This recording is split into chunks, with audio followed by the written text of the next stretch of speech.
এখন আছি চা বাগানের চূড়ায়। তো চা বাগানে এসে চা পাতার ভর্তা খাবো, আর চা পাতার ভর্তা কিভাবে বানায় আর খাইতে কেমন হয় এটা আজকে আপনাদের দেখাবো। চারপাশের দৃশ্যটা এই যে এখন চা পাতার ভর্তা খাবো, আনকমন ইউনিক একটা জিনিস।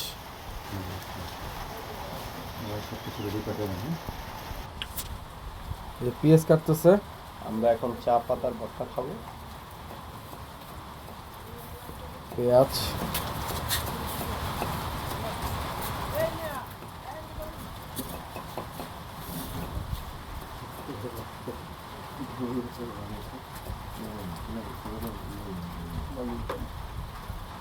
এই যে রসুন কাটতেছে,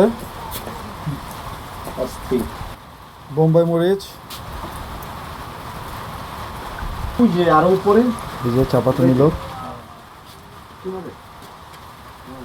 মেলকি মারে বক্সটা বাজাও না, আমি এনে এই যে আমরা বিনোদন করতেছি, বক্সটা বাজবে লাগে। চা পাতা কাটা হচ্ছে। দেখুন কি ঘোরা ঘোরা করে চা পাতাটা কাটে নিতেছে।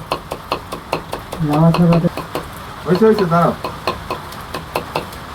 দাঁড়াও।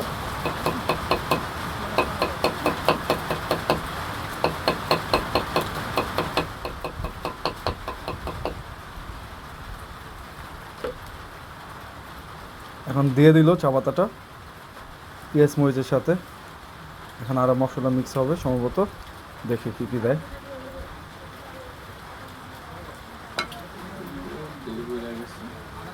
সাথে কি দেবেন মামা? চানাচুর, সাথে চানাচুর দিয়ে দিতেছে মামা।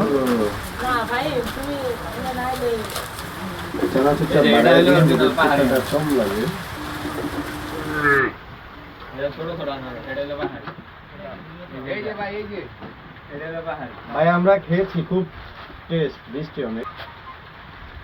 চা পাতার ইয়া বানাই দিতে খা দেবো। হ্যাঁ, সব বিভিন্ন মশলা দিয়ে দিতেছে। চানাচুর বানিয়ে দিতেছে। বোম্বাই মরিচ আছে?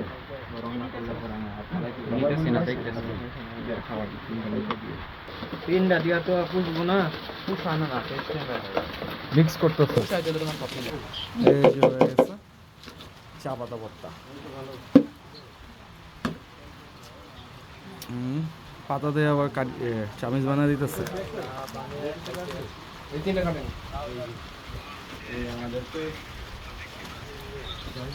খেয়ে জানাবো অবশ্যই কেমন। ভাবতে পারি না যে এতটা অসাধারণ লাগবে, ভালোই লাগলো। হ্যাঁ, কেমন লাগছে? শ্রীমঙ্গল আসলে ট্রাই করবেন অবশ্যই চা পাতার ভর্তা। চা পাতার চানাচুর।